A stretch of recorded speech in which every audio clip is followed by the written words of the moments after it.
So Paula, let me know when you're ready. We're ready. All right. Welcome everyone to the City of Cottonwood Heights. This is Tuesday, January 22nd. This is our business meeting. And again, we welcome everyone here. We have a couple exciting items on the agenda. Before we have a welcome play, I just want to quickly announce that some people may be here because it was previously on a draft agenda noted that we would have a decision on the Ico Walsh property this evening. That will not be happening this evening. There's some additional language in those discussions that's being reviewed by staff and our council, so that will be in a following meeting hopefully in a couple weeks. With that being said, I'll have you stand and we'll have a pledge of allegiance by Councilmember Bracken, please.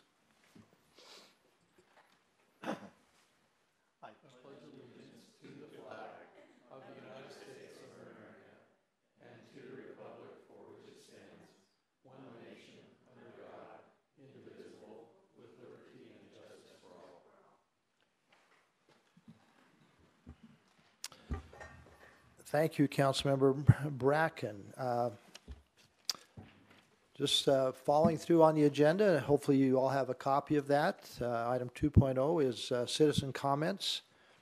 If you've not filled out a card and you would like to speak, please fill it out and hand it to the recorder here, and then I can call you up. We'd like to first call up Lynn Krause, who'd like to speak, please. Because it's a top card. Good evening, Mayor and Council. Actually, I have a question. Do we have enough for votes tonight with the two councilmen? Well, as long as we have to have 3 votes to pass anything. Gotcha. Okay. Yeah. That was just an aside. I'm here to ask a question, which is, what is the city's vision, your vision, for Cottonwood Heights with regard to planning and development? During the last Planning Commission work session, our city manager told commissioners that staff has great expertise and that they advocate for our city positions. This led me to ask myself, what is our city's position on planning and development? There's been a steady parade of citizens speaking before City Council and the Planning Commission over the past 14 years asking for more controlled development within our city. In other words, less height, less density, smaller buildings, less high-density zoning. In spite of this citizen input, city staff continues to recommend approval for requests that push the envelope of our zoning ordinances. The latest example is the hotel at Canyon Center.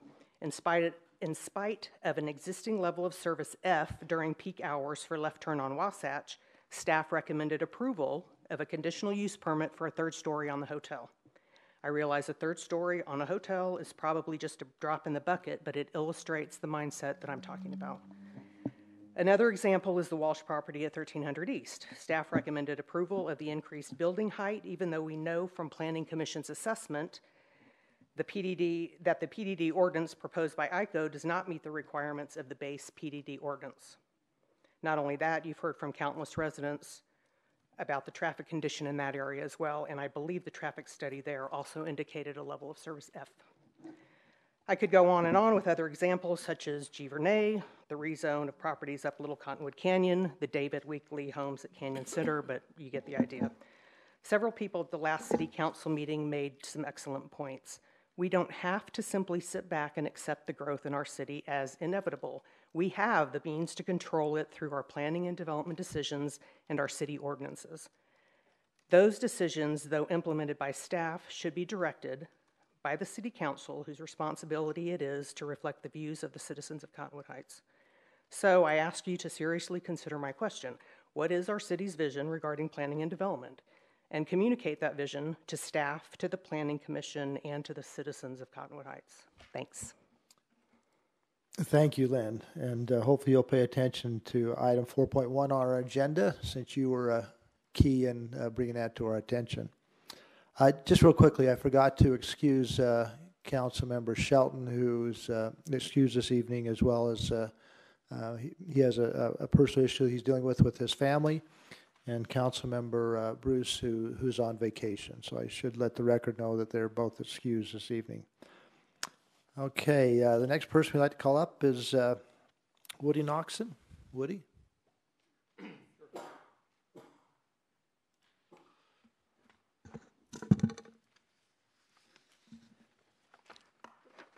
Good evening. First of all, thank you for what you guys and gals do, and thank you for giving me the opportunity. I have two items. The first one is from our neighborhood, and it's Dear Cottonwood Heights Mayor and Council members. It's signed by everybody.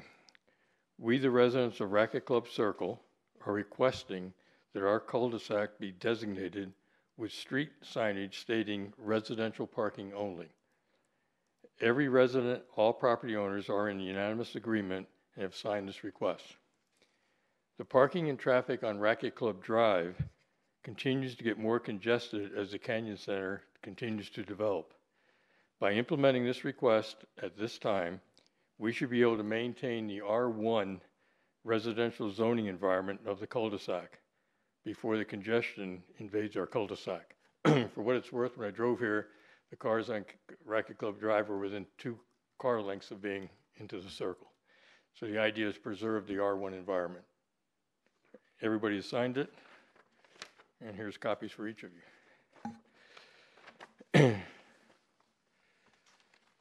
The next item.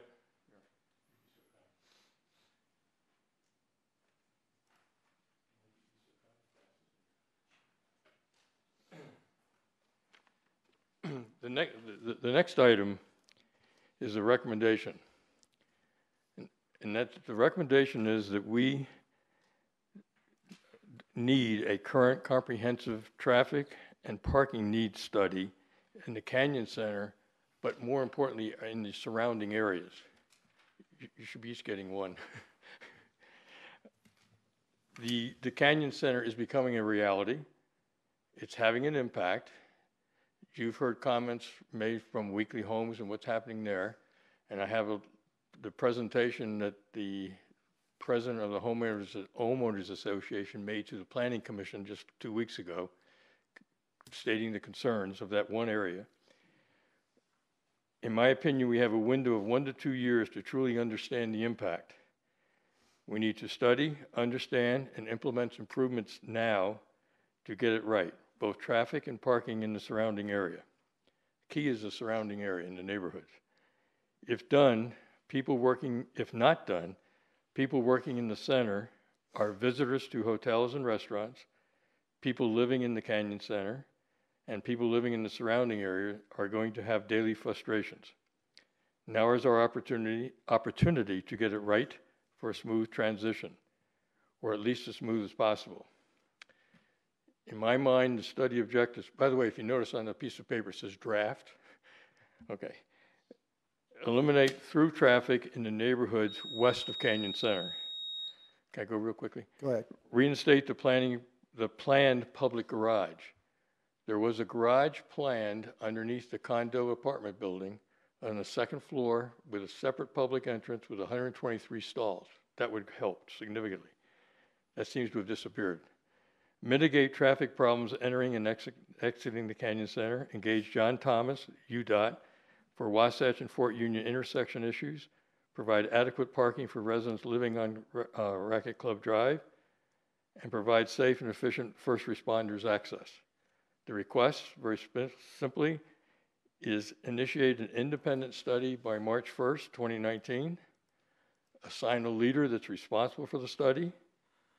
Engage selected CH residents to be study participants, and D, require monthly study progress reports so we know something is happening. One comment to make is that there's a meeting scheduled between Tim Tingy and myself and Mike Johnson, I believe, to discuss this issue, and I have exploded possibilities of each one of these objective items that we could talk about. Okay. Okay? Thank you, Woody. Appreciate it very much. Thank you for the time. Look forward to hearing the results of your meeting, and we'll participate in those discussions. Thank you. Perfect. Nancy, welcome back. Nancy Hardy, come on up.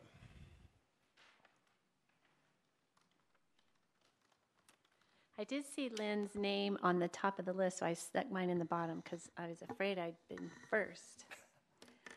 So I just wanted to ask a couple questions, which I like to do or generally do. Does Cottonwood Heights have access to expert road engineers who have experience in several various road projects which have already been designed, built, and used for an extended period of time, and that we could learn from the outcomes? For example, the high T. Do we have examples, or did we consult with engineers who have done those type of high Ts? And also multiple lanes that funnel into one lane, which is looking the way Wasatch Boulevard is going, with high traffic, roundabouts. Do we have access to talk to people that have built a lot of those types of things? And has Cottonwood Heights found an engineer to construct the roundabout out there? And will we be able to see a draft of that when they do? Only because I had been in touch with the roundabout expert who had done 1,000 roundabouts and, worked in all kinds of difficult areas to create them. So I just was hoping we have somebody that has had a lot of experience. And also, I wanted to find out, how bad does Cottonwood Heights want parking and park and rides for the canyons? Because I work up Big Cottonwood Canyon, and I go up Little Cottonwood a lot, and I see a lot of it from both sides. And parking up there is really bad, but there's no parking down here. And I know Cottonwood Heights talks with UDOT. Is UTA involved in that mix? Because I hear a lot from that side, the frustration with UTA. You have to have exact cash. You can't use a credit card. It's just not very user-friendly, and there's no place to park. So I just thought, how bad do we really want to solve the parking issue? I know that the gravel pit is in the PDD. And a year ago, on February 7th, the developer who has the designs for the north side brought his designs for the condos and everything. And he said on February 7th, he wants to make sure that he's going in the right direction. And so at that planning commission, I asked the planning commission who's providing the direction. And there still hasn't been an open house or anything, and I still keep hearing that's what they're going to do, and it's a year later. So I'm just curious about that as well. Thanks. Okay, well, Nancy, like you and Lynn both raised a lot of good questions. Again, our guidelines here at the council is not to get into a lot of dialogue because it just creates more questions, but we'll be back in touch with both of you because there's a lot of answers already to some of the things that you raised, and Lynn, you brought some good points as well. So Tim's keeping notes, and we'll communicate back. And again, I'd gladly meet with either one of you anytime you would like to do that as well. All right. Next person we have is Leslie. Is it Kovach? Yep. Come on up. Welcome. I'm glad you got the name right. It's Leslie Kovach. I live up in the Prospector Hill neighborhood. And the reason I'm here is to talk about the parking or the ski problem that we have. I've sent letters in regarding last Friday, the 18th, when we had cars parked on Prospector Drive all the way up through Quicksilver. I have 3 suggestions that have been outlined in my letter. One is I would like to have a sign posted at the intersection of Wasatch and Prospect stating that this is a neighborhood and there is no access to the canyon through this neighborhood. Secondly, I would also suggest that during heavy ski days that we block off mine shaft. This is not unusual. They do it all the time for the marathons that come down, the bike races, and other events going on. I would consider a good ski day an event, as I am a skier. And thirdly, and it's really kind of unpalatable to me, is that it be considered that mine shaft be a left-hand turn only. The reason I wanted to bring this forward is my neighbor is a paraplegic. And if we have another day like we had last Friday, We can't get services up there. We can't get plows up there. We can't get any emergency vehicles on that street. I'm pleased asking you guys to do something about this. This has been a problem for the entire time I've lived there, and we need to do something to correct it for the neighborhood. Thank you. Thank you, and we received your letter, and I know Tim has it, and we've all talked about it, and we have a meeting with UDOT coming up here, and we're pursuing that along with a lot of other things, so thank you for that feedback. Anyone else who would like to make public comment or citizens' comments that didn't fill out a card would like to speak? I don't want anybody to feel they didn't have an opportunity. Here's your chance. All right, hearing none, we'll move to our standing monthly reports. We'll first have our monthly financial report by our Finance and Administrative Services Director, Scott Georges.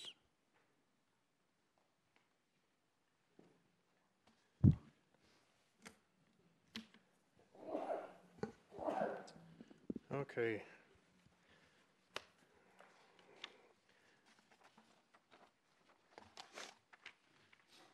Okay, so starting with the slide that we'll get up here, there we go. This is our sales tax versus budget trend. If you look, our prior year is in the blue, the current budget is in red, and the actuals is in green. Sometimes we're above, sometimes we're below the overall monthly projections, but overall we're about in line with where we kind of expect it to be in total going on at this point in time. Next slide is our municipal energy tax versus budget. Again, the red is the prior year, or there is actually the budget, sorry. The green is the actual for this year, and the blue is the prior year actual. And we're trending just slightly below what we have. It's so close, though, that it's not a lot off of that in prior years, but we're very, very close. But we're not seeing growth, per se, in this category of revenues.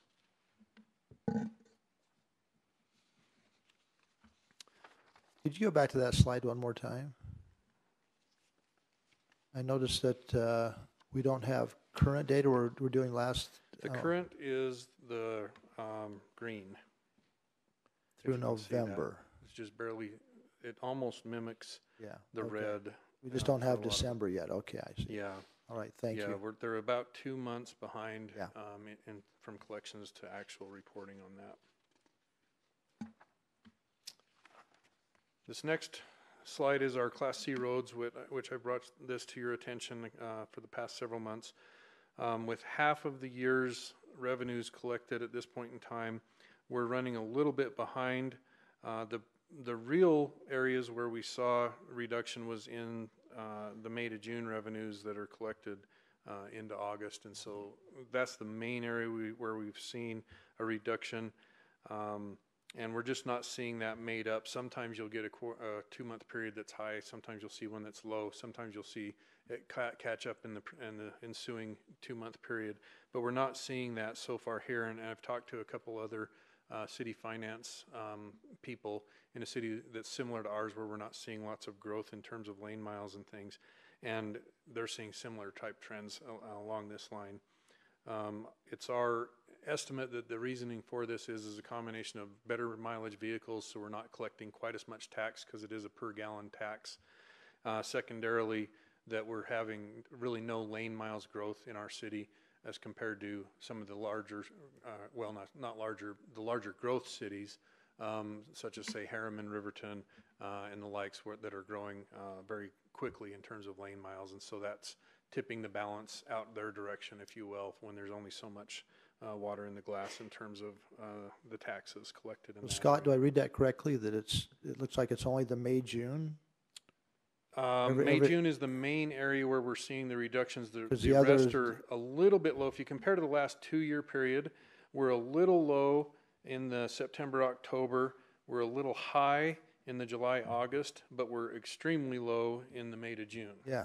And so We're probably going to land this, if I was estimating at this point in time, about $1.2 million. Our budget is $1.3 million, so we're about $100,000 that we're going to be a little short in that. We're continuing to watch it. There's not a lot of consistency in some of these as you try and make comparisons and try and figure out what's going on. We've reached out to the State Tax Commission and don't get a lot of real good information as to why that is. So that's what we know at this point in time. This next graph is general fund expenditure versus the budget. The blue line is our prior fiscal year. The kind of orange, I don't know what color that line is our 2019 budget. And the green line is our 2019 actuals. And this one, I don't know if I like this graph as well. I'm thinking of putting maybe more of a cumulative graph because it's a little hard to read this and see where you're at this point in time. But if you look at the numbers on the little booklet that I've handed to you, we're running about 50% at 50% in the year. And so we're running pretty close in terms of where our expenditures are versus our budget. So we're not drastically off of where we intend to be at this point in time in the year, especially when you take into account things that we prepay, such as the fire contract we pay first quarter in. I agree. You may want to change that chart because, yeah, if I was looking at just December, I would panic. Yes. Yeah, and that's the thing. But if you look at September, it's a good thing. Yeah. And so we need to look at it a little bit differently. So I'm going to make a note and we'll look at some different cumulative options that we can do for this graph going into the future because it's not my favorite graph at this point in time.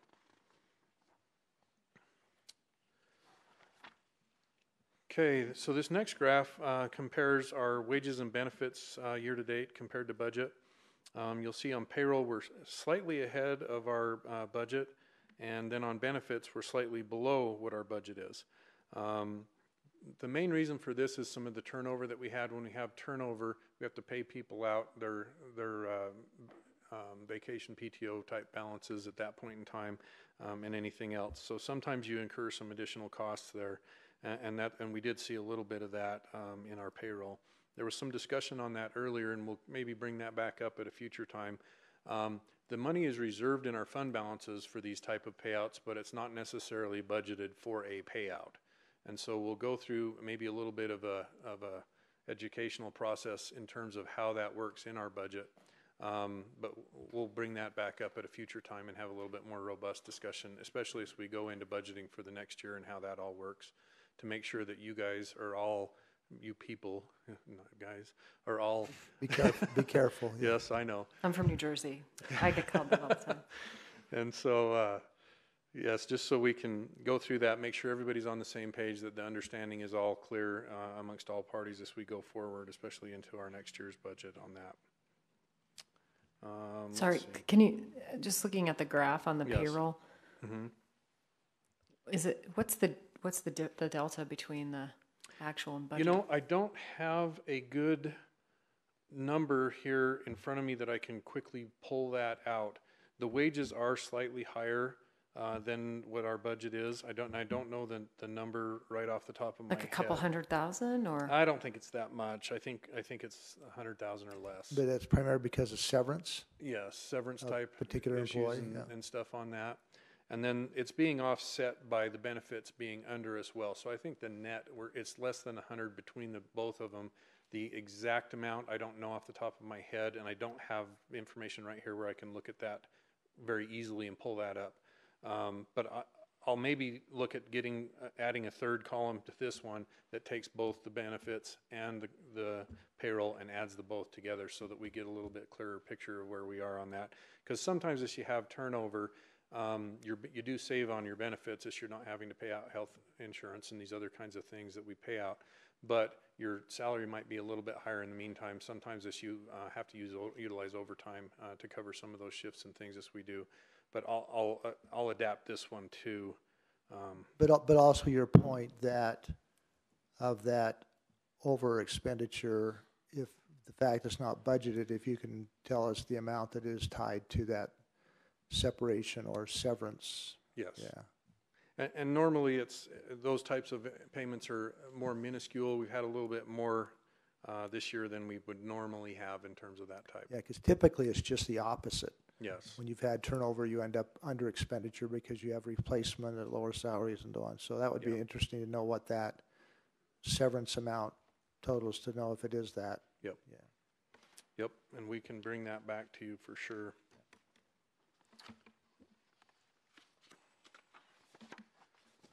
Oops, flipped my page the wrong way. So this graph shows the different departmental expenditures compared to budget. General government, we're running very, very close. That's the area where we're going to see a little bit higher payout due to severance issues. Also, some of the expenditures are trending a little bit higher in the first half of the year on that. Actually, we're slightly below. Let me redo that. But we're able to absorb some because some of our operational expenditures are a little bit lower.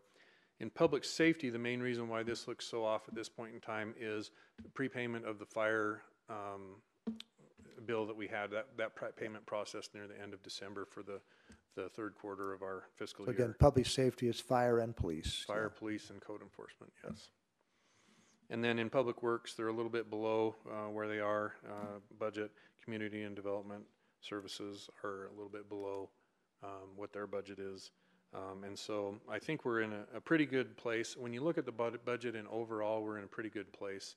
The only area, again, like I said, that we have a little bit to look at and get a little bit more knowledge under our base is in the severance issues that we had. But again, we're trying to see how much we can mitigate through savings before we bring that to you for any attention. So I'm going to sorry to ask you another question, but if I look at that chart, are we talking 30% of the year through 6 months, 5 months? What period is this? This period is December, and so Through we're through 6 December. months, yeah, we're 6 months through the year. Again, the public safety is for fire includes 9 months of the year instead of just 6 months of the year because of the timing of that payment. But yeah, it's basically 6 months through the year. Thank you. Okay. That's all I had in this particular sheet. There is the sheet that I handed out to you that has all the number figures.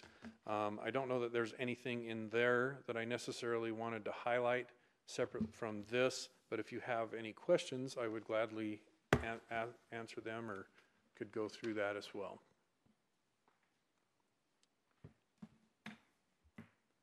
Hearing none. Okay, and thank you for participating in our Benefits and Compensation Committee earlier. Appreciated that dialogue as well. Yep. Thank you. All right, Chief Watson, our UFA report.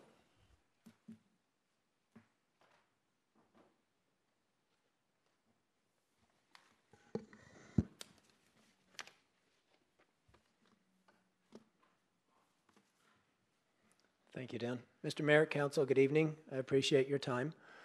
This evening I will present the December call volume report. I'll also give you some year-end information, and then I'll report to you on a new staffing model that we're implementing on the 4th of February. On this first slide, I'm going to spend a minute here and explain some of the new things, and I'll get into the details of those later, but you'll see that Station 110 closed in the number 5 position in the overall footprint with UFA. Station 116 closed in the number 16 position. Those are pretty close to what we see, other than 110 is a little higher at that number 5 position. But when we get into the 12-month comparison, you'll see a spike in the medical calls there, and I will kind of give you a summary for that, and we'll size it up when we go into the year end to see how that weighs out. Having said that, with that spike, we had a handful of stations that had a spike. So you see in the number 1 position, Station 117 in Taylorsville, they had a 22% increase in call volume over the previous month, over November. Station 125 in that number 4 position had a 20% increase. We at 110 had a 28% increase over the previous month, and Station 104 had a 23.5% increase. So we had a busy month, as you can see. The other thing I wanted to call to your attention is in the 2 columns that talk about ambulances, full-time staffing and part-time staffing. At Station 110, you'll recall, we have had 2 part-time seats on the ambulance there. So those are 12-hour seats, and so our part-timers sign up for 12-hour shifts, and it takes 2 of those per seat to match a 24-hour full-time position, right? So with the new staffing model we're going into, we will have 1 full-time now on that ambulance with a part-timer. So I'm pleased to report that to you. Also, you'll see when I get into more detail with the staffing model at Station 116, we are going to, you'll see some asterisks in that part-time ambulance column, and then below it says peak load ambulance. We're going to put one of those at Station 116 as well during the winter months, and I'll get into those details as we move through the report.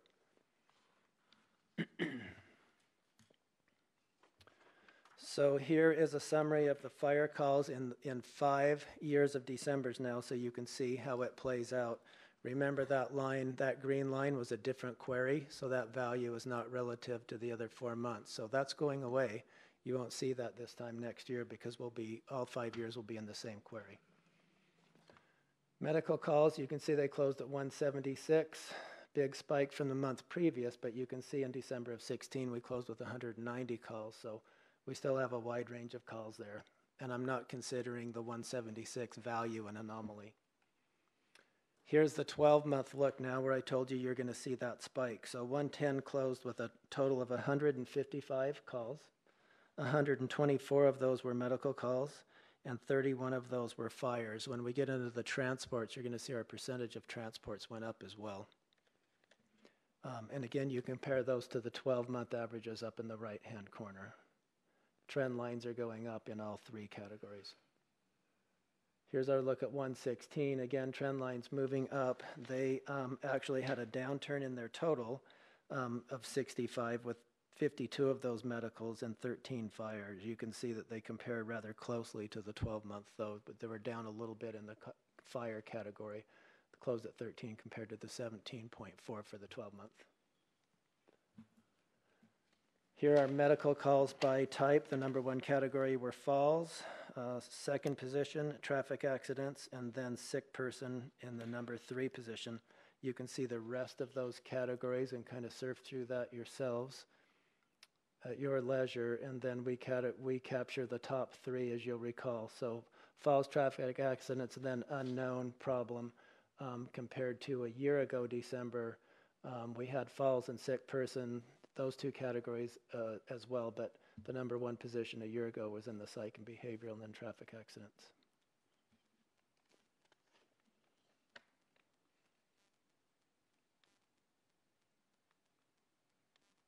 Having a hard time with my arrows here, sorry. Okay, here are the fire calls. Alarms were the number 1 position. Number 2, flooding, hydrant problems, and public assist. Then they made a 3-way tie for the 3rd position. You can see those categories: house, high-rise fires, natural gas leaks, search and rescue, police assist, and commercial calls. Here's what that looks like compared to December a year ago. You can see that we had alarms and house, high-rise shed fires were common. Number 2 position a year ago, agricultural fires, barbecue fires compared to flooding, hydrant problems, and public assists in December of this year. Station 110 ambulance transports, they closed with 71. You can see that spike there in the trend, what the trend lines are doing. 31 of those were advanced life support transports and 40 were basic life support transports. Again, you can look at the 12-month average. This spike, again, is not an anomaly. It's just a busy month, a very busy December. Station 110, that's for just the ambulance, right? This singles that out, right? So I also wanted to cover the difference between ALS, BLS calls and transports, and you can see they closed at 57.3% on their transports, which is the highest I've seen in a very long time. So that tells us that even though they had a spike in the number of calls, they were real because the number of transports went up as well. So Mike, did you mention why the spike in December for 110? Yeah, we don't know why, other than we were just busier in a bunch of stations, but I will tell you the grouping of stations other than 117, we had 125, 104, so This whole area was quite busy.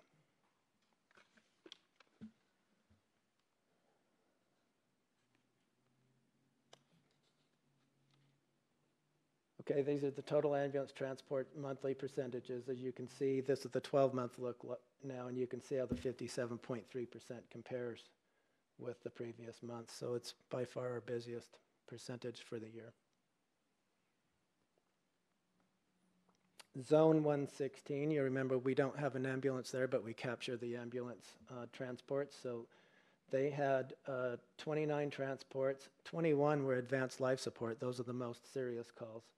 And 8 basic life supports. Again, you can see that their averages are, in the first 2 categories, total and ALS, are higher than the 12-month average.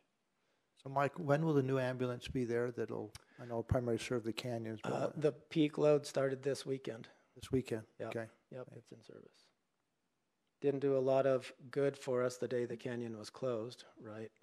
But while we're talking about that peak load ambulance, even though it is meant to capture the transports for the increased usage of the canyon, it doesn't just sit there, and it's not only dedicated to canyon calls, so we benefit from that ambulance in between those calls.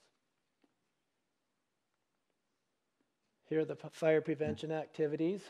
You can just go through that at your leisure as well. That's to let you know what our fire prevention folks are doing in our community. And then this is the 2018 summary for call volume. So it looks just exactly like the first page for the month, right? But this shows us where we closed for the 12 months. And Station 110 closed in the number 7 position. So 1,390 calls total. 1,115 of those were medical calls. 275 of those were fire calls. Station 116 closed in the number 14 position. 813 total calls, 604 of which were medical, 209 of which were fire. And then this next slide just captures our data for the year for both stations to make that an easy reference.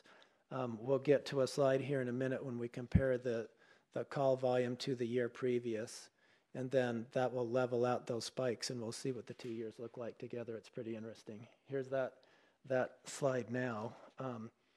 So you can see those totals are pretty darn close. So in 2017, we had 1,768 medical calls compared to 1,719 in 2018. 510 fire calls in 2017 compared to 484 in 2018. So the call volume is down just a little bit, but that's pretty consistent with the year-to-year comparison. When police gave their report, Council Member Bruce asked for kind of a staffing report in the future, so I went ahead and put that into this one for you, and I matched it up to the new staffing model. So you can reference this to see what the totals are for staffing at each station. One of the things that's new with the new staffing model, in the black line, you see that it says ALS, aerial is the truck, the tiller truck, ALS engine, ALS ambulance. So with the new staffing model, all of our apparatus, whether it's an ambulance, a truck, or an engine, will be ALS, advanced medical service. So you'll have Life a support. paramedic on every single one of those now. I'll get into the detail of that in just a minute and tell you what that means for us.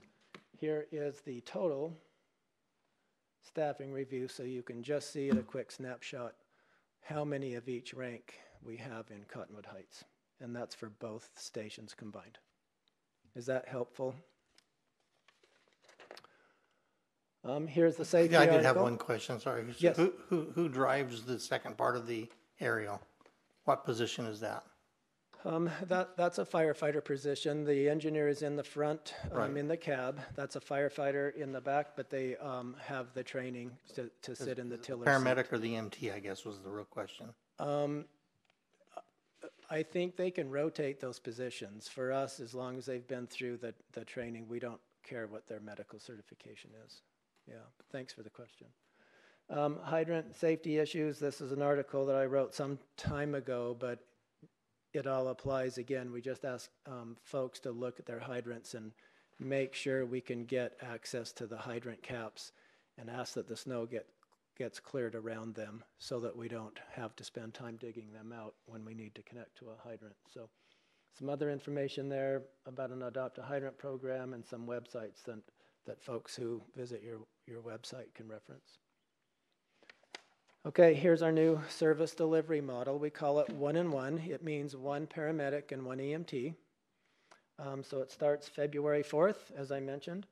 And as I also said, every single apparatus in UFA will be able to offer advanced life support. So rather than having 2 on 1 engine and maybe 2 on an ambulance or vice versa and folks moving back and forth, we now have 1 paramedic on every apparatus. And what that means is the first arriving unit will always have a paramedic on it. And from first touch of the patient, they can see them all the way to the hospital.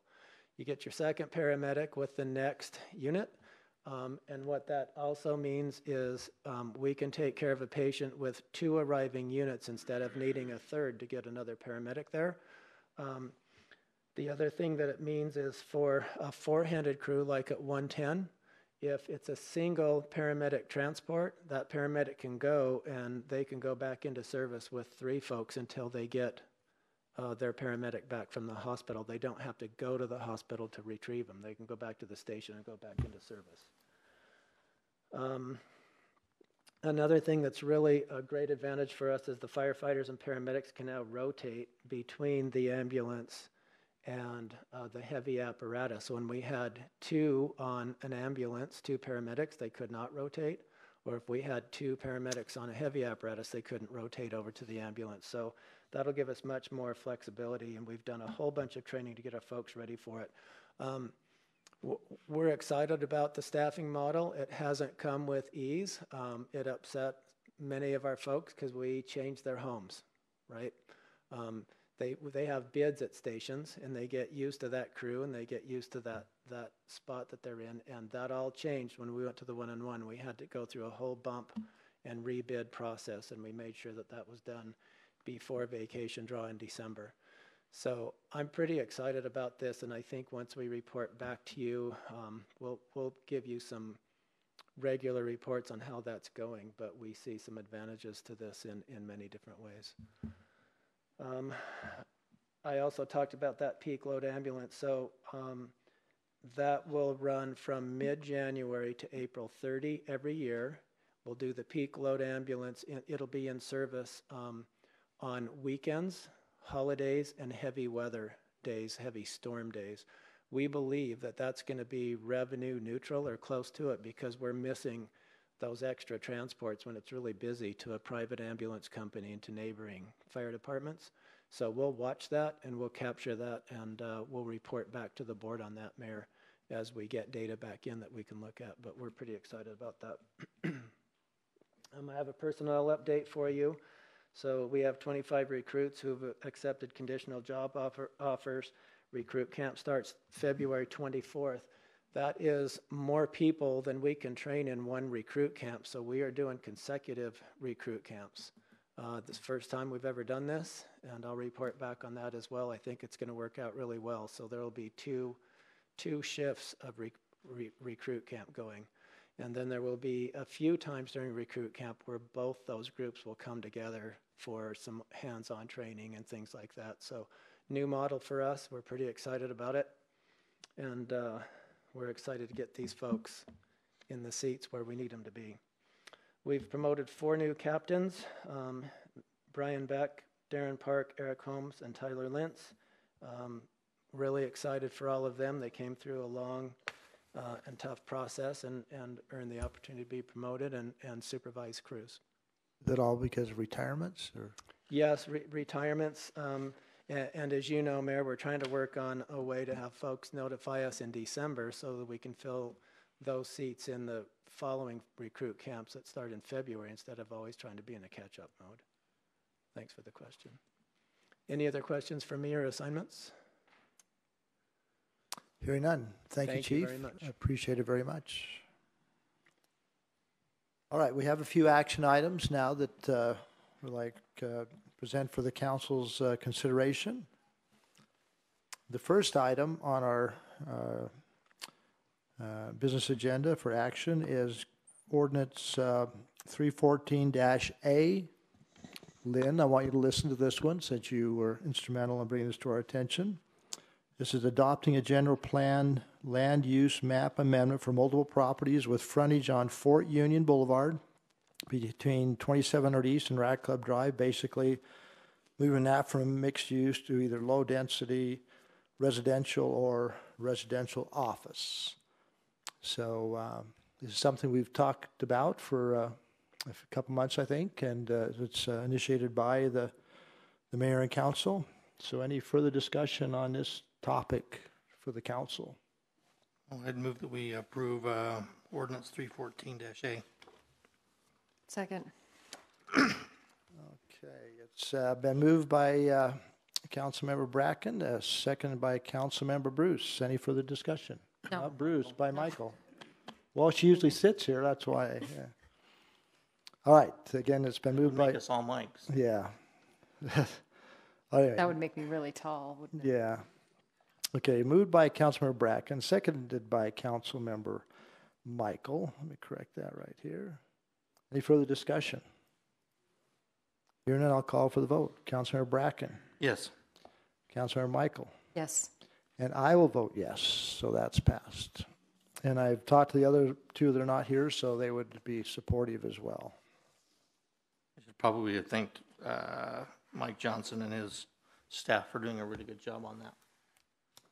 Yeah, no, we're excited to make that adjustment. I think it's it's very logical, and I think it meets the intent of the council this time going forward. Therefore, we will not be consideration ordinance 34D because that would have been denying it.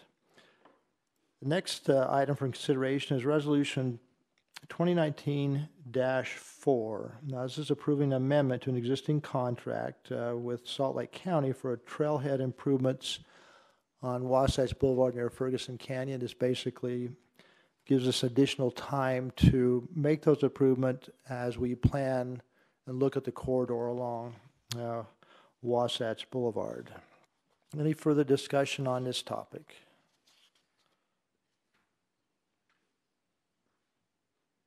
Hearing none, I call for a motion. I move that we approve resolution 2019-04. Moved by Councilmember Michael. Second. Second by Councilmember Bracken. Any further discussion? I'll call for the vote. Councilmember Michael. Yes. Councilmember Bracken. Yes. And I will vote yes.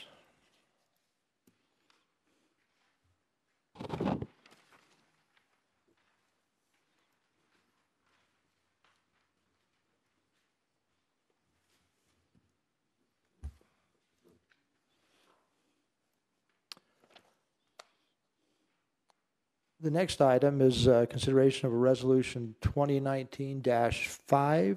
It's approving a memorandum of understanding with Salt Lake County concerning the Salt Lake District Attorney's Children's Justice Center. It's part of an accreditation process, but also allows our public safety people to work with this Children's Alliance. And any further, we've had a briefing on this in our work session. Any further discussion on this topic? Hearing none, I'd call for a motion. Move that we approve resolution 2019-05. It's been moved by Councilmember Bracken. Do I have a second? Second. Second by Councilmember Michael. Any further discussion? All right, I'll call for the vote. Councilmember Bracken. Yes. Councilmember Michael. Yes. And I will vote yes.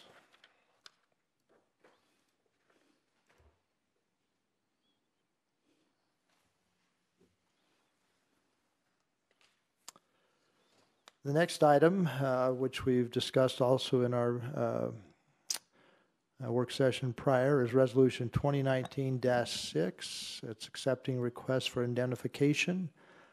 We have periodically as a city is sued by individuals who feel the need to do that, and we as a city then consider if these employees were performing their duties as public employees? And if so, they have the opportunity to request indemnification. And we've talked about this in our work session. Any further discussion on this topic? Hearing none, I'd call for a motion. I move that we approve Resolution 2019-06.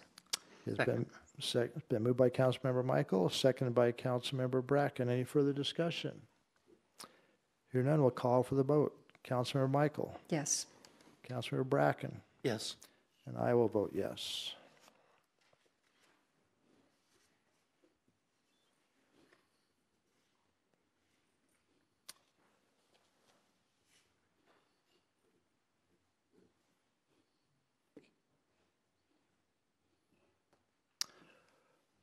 Okay, let's see, I want to make sure. The right one here.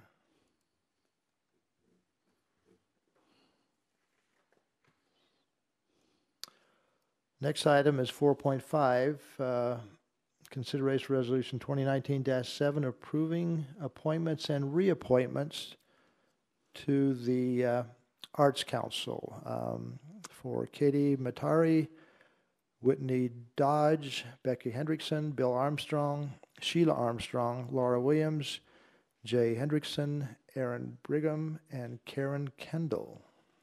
They've all been serving efficiently with high praise for those who have been associated with our Arts Council activities. So any discussion on those reappointments and new appointments? Hearing none, I'd call for a motion. Coming here each month and seeing all the stuff that they put up in the lobby has turned into be one of my favorite things to look forward to. I love what the Arts Council does, and so I would recommend we approve Resolution 2019-07 so they could continue that and their other great work. Thank you. Do I have a second? Sorry, suspense. I wanted to get you. Yes. I hope so. It's moved by Councilmember Bracken and seconded by Councilmember Michael. Any further discussion? Yes, if I may. Please. There are a couple, I see a couple of them here tonight. Just wanted to recognize them. Joy and who else? Is Karen? Yeah. Am I missing any? Anyway, a couple of them are here. They're new appointees, and we're excited to have them on board. Well, I wish I'd have known that. Love to meet you after. Thank you for being here and for all you do. Yeah. All right, we have a motion and a second. Any further discussion? All right, I'll call for the vote. Councilmember Bracken. Yes. Councilmember Michael. Yes. And I will vote yes, enthusiastically.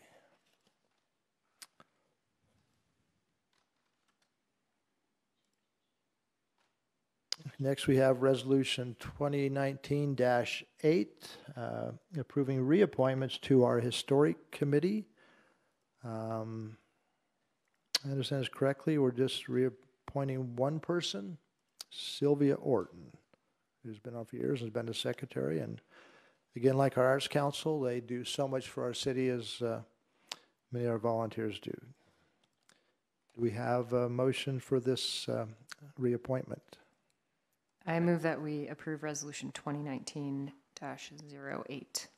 It's been moved by Councilmember Michael. Do I have a second? Second. Second by Councilmember Bracken. Any further discussion? Here, and I'll call for the vote. Councilmember Michael. Yes. Councilmember Bracken. Yes. And I will vote yes.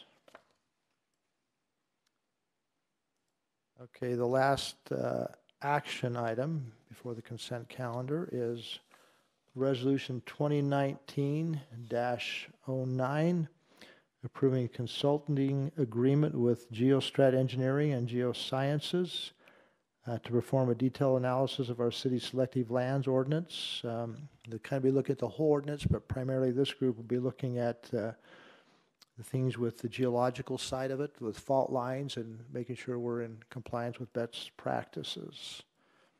Any further discussion on this resolution? Hearing none, I'd call for a motion. We approve Resolution 2019-09. Been moved by Councilmember Bracken. Do I have a second? Second. Second by Councilmember Michael. Any further discussion? Hearing none, I'll call for the vote. Councilmember Bracken.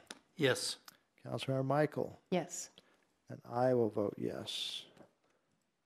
Okay, that's it on our action items, other than we have a consent calendar, which is approving the city council meeting minutes for December 18, 2018. Have a motion to approve, please. Mayor, I will be happy to make that motion, but if you wouldn't mind allowing me just a few seconds for one comment that I would like to make. Absolutely. As with the resolution that we just passed with Geostrata Engineering, there was a question about our engineering services in the city that was made up earlier. One of the reasons we chose to stay with Gilson this year is they have demonstrated over the years to be very, very capable in a lot of different fields. Rather than having one individual, they have a group of people that they can deal with both on things like this. So this one's going to Geostrata, but traffic being one of those. I know that they contract quite often with a world-class traffic engineer when there's something that's complex or they would like to get a second opinion on there. I know he's easily one of the best in the Western U.S. I just don't know that industry enough to call him one of the best in the country, but he's been to a number of our open houses and things on roundabouts and traffic control in various locations. And then we've also had chances to meet with people that work in the valley and have designed dozens of those types of things. And so I have every confidence in their ability to do that. I just want to make that clear. I felt that I owed it a little bit to Gilson Engineering, and then just to make that clear that I think we have some very high quality engineering that goes on. Okay. Thank you, Councilmember Oh, Brown. and then I would move that we approve the consent calendar, because that's what I said I'd do. Okay, it's been moved that we approve our consent calendar. Do we have a second? Second. It's been moved and second. All in favor, say aye. Aye. Aye. All right, need a motion to adjourn. I move that we adjourn. Move to have adjourned. Do we have a second? Yes. We're adjourned. Thank you, everyone.